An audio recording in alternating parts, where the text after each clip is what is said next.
아, 이거 또 이러네. 지난번에도 이러다가 컴퓨터 다 해킹되고 난리였는데. 아이, 진짜 이참에 개인 업무용 컴퓨터를 하나 새로 장만하는 게 낫겠네. 아이, 진짜. 어디 보자.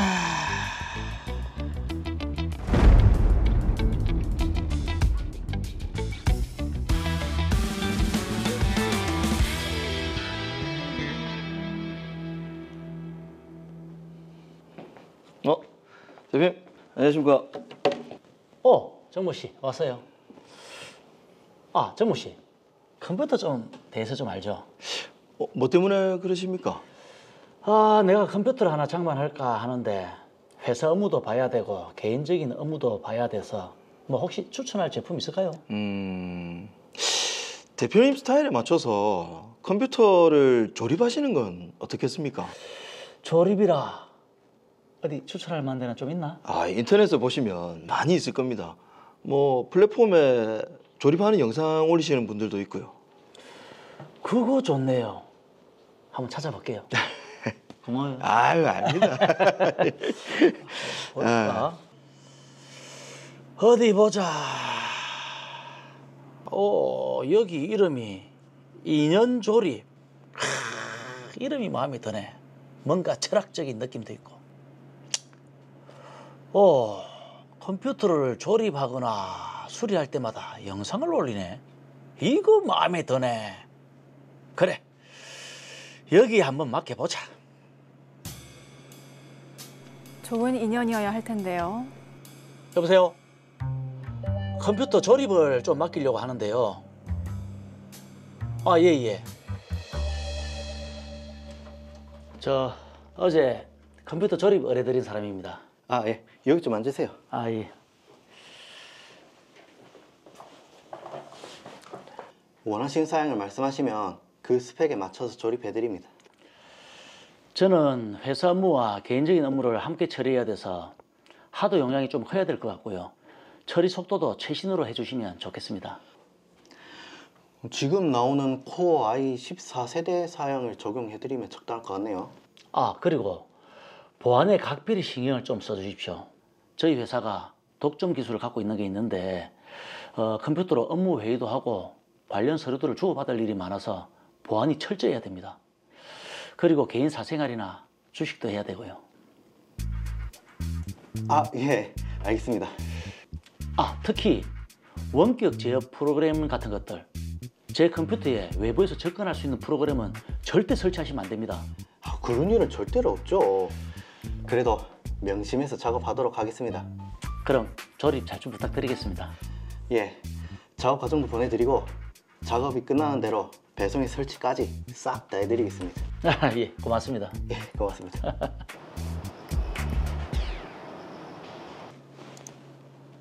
이게 뭐지? 제어가 끊겼다고?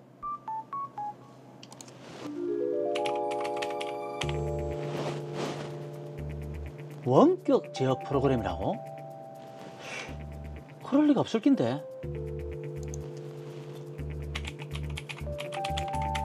원격 제어 프로그램은 아까 컴퓨터 조립할 때 절대 깔지 말라고 했잖아요. 그렇죠. 제어당하는 컴퓨터 전원이 켜지면 알람이 뜹니다. 뭐? 제어하는 컴퓨터에서 내 컴퓨터 전원이 켜지는 거랑 실시간 제어가 가능하다고? 설마 그 조립한 사람이?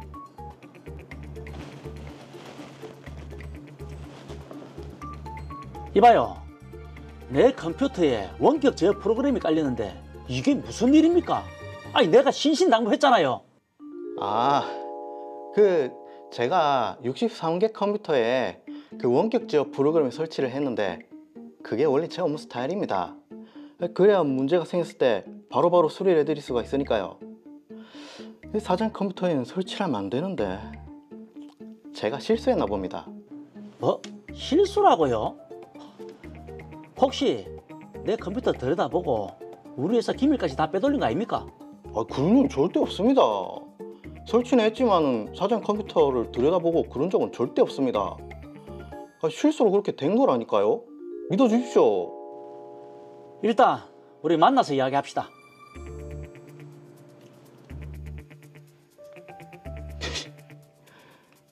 사장님, 혼자 주식 재미 보고 그러시면 안 되지. 그거 좀 훔쳐본 건데 뭐 이렇게 난리치시나? 계속 이야기를 하자고 하니 그럼 나도 준비를 좀 해야지. 어떤 준비일까요?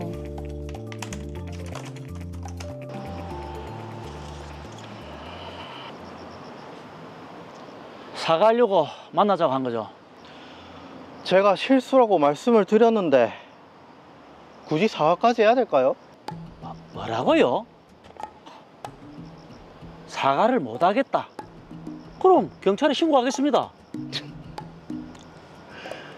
이거 보이시죠? 우리 조 사장님 회사 기밀 문서들입니다. 아이고, 우리 회사 기밀 문서? 제가 어떻게 할지는 조 사장님한테 달렸습니다. 신고하시면 저도 제가 어떻게 할지 모릅니다. 뭐라고요?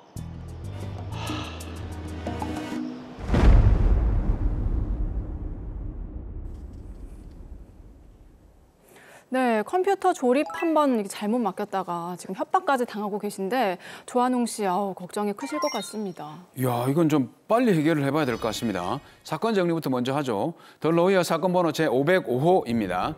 중소기업 대표를 맡고 있는 조한웅 씨는 회사 업무와 개인 용무를 위해 컴퓨터를 새로 구입했는데요. 기성품 대신 자신의 필요에 맞도록 컴퓨터를 조립하기로 했습니다.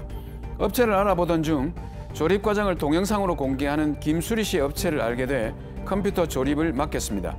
회사의 기밀 업무 등을 처리해야 하기에 보안은 물론이고 원격 제어 프로그램 같은 것들도 절대 설치하지 말아달라고 했습니다.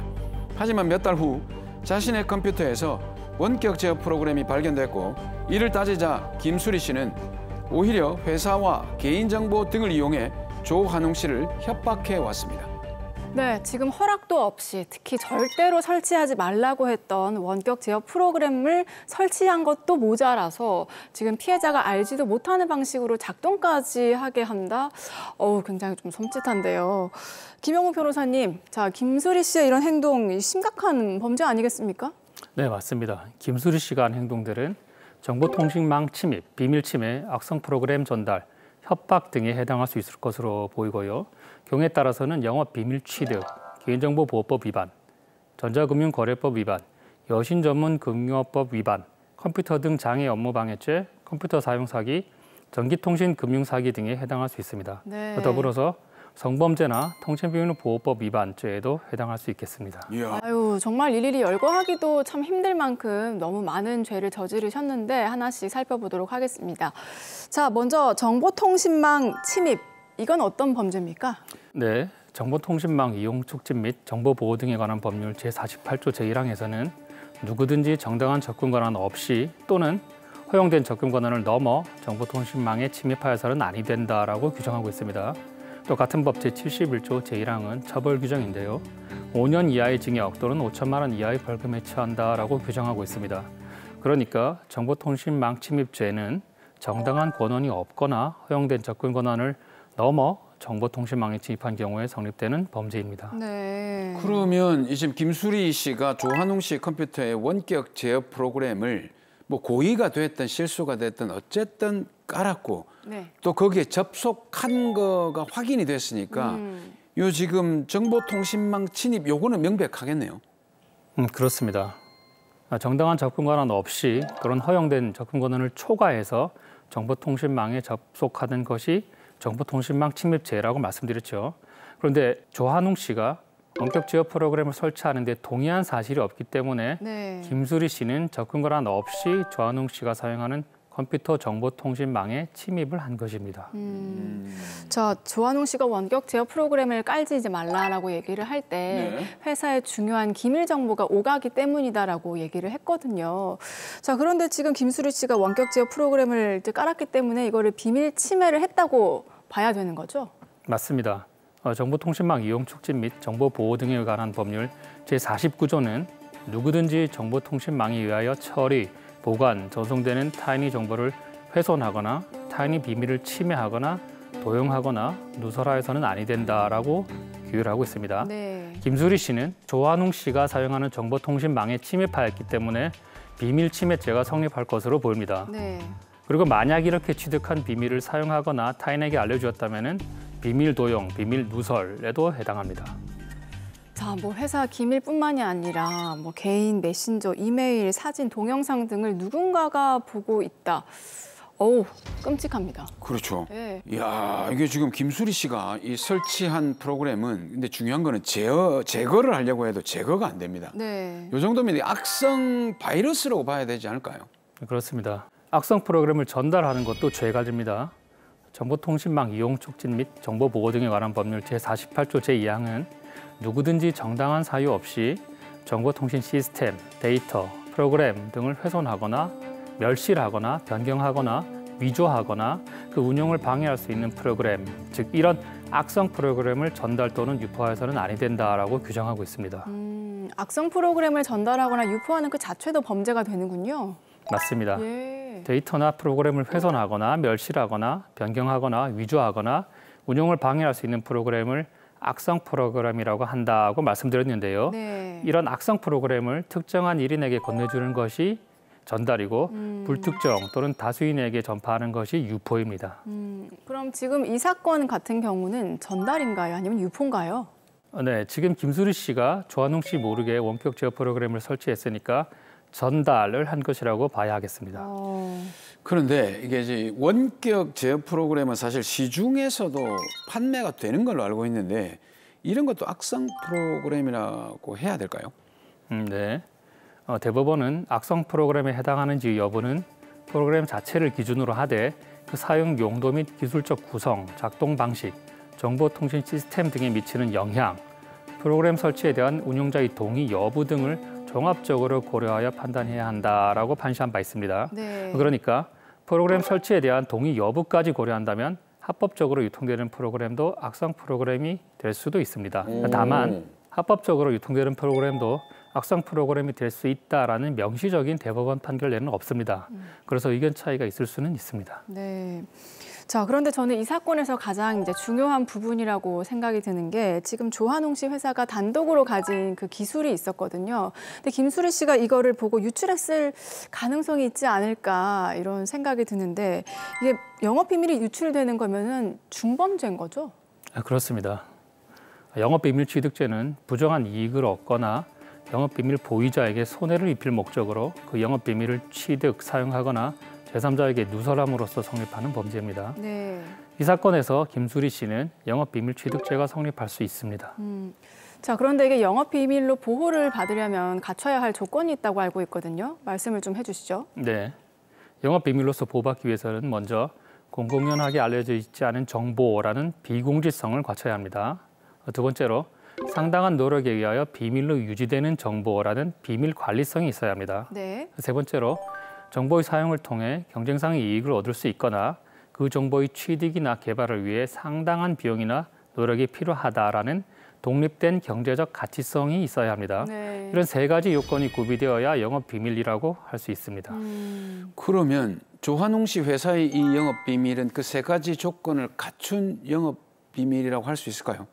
네, 제가 사건을 좀 더 알아본 바에 의하면 조한웅 씨 회사는 이 기술의 비밀 유지를 위해서 특허조차 신청을 하지 않았다고 합니다. 네. 특허를 받으려면 기술을 공개해야 하기 때문에 자신의 기술이 특허로 보호받지 못하더라도 이 기술을 공개하지 않겠다라는 결정을 했다고 합니다. 네. 이 정도로 조한웅 씨 회사의 기술은 독보적인 기술이었고 회사 역시 업계에서 독점적인 위치에 있었다고 합니다. 네. 물론 영업 비밀 보호에도 엄청난 노력을 기울였고요.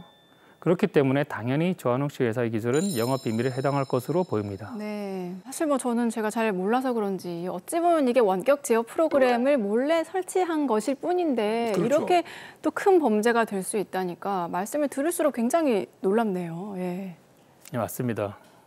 요즘 사람들은 모두 개인정보나 업무 관련 정보를 컴퓨터 그리고 스마트폰으로 처리하는 경우가 많습니다. 그런데 이 컴퓨터나 스마트폰 전체를 몰래 들여다본다? 오. 이건 정말 상상조차 하기 무서운 일입니다. 예. 김수리 씨는 남의 정보를 몰래 훔쳐보는 것 그 자체가 범죄라는 점을 반드시 유념해야 하겠습니다. 자, 그러니까요. 김수리 씨가 그 심각성을 좀 알아야 되는데 지금 원격 제어 프로그램 설치해서 끝난 게 아니라 이걸 따지는 조한웅 씨에게 협박까지 했잖아요.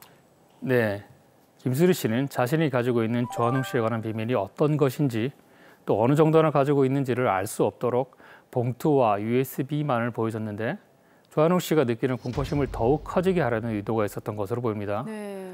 이 정도의 협박 수법을 볼 때 김수리 씨는 이런 협박이 처음이 아닌 것 같습니다. 그러네요. 저희들이 봐도 정말 그 야비한 그 느낌이 있지 않습니까? 한두 번 해본 솜씨가 아닌 것 같아요. 네. 그러면 이 조한웅 씨는 어떻게 해야 됩니까? 김수리 씨를 경찰에 신고하기만 하면 되는 겁니까?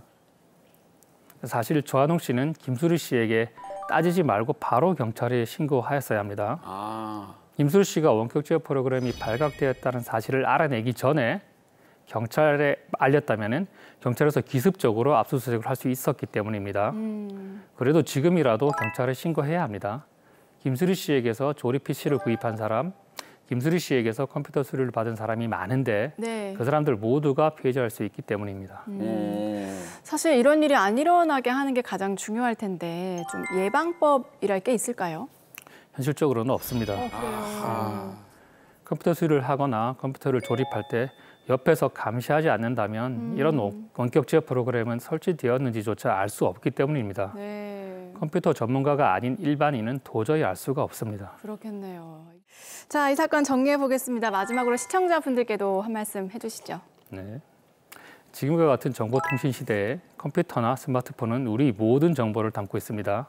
기록 정보뿐만 아니라 생체 정보까지 모든 정보가 담겨 있습니다.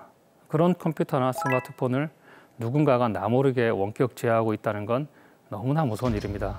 시대가 변한 만큼 우리 모든 정보가 저장된 컴퓨터나 스마트폰을 취급하는 사람들이 나쁜 마음을 먹지 못하도록 입법적으로 또 형사정책적으로 제어하는 것이 절실히 필요해 보입니다.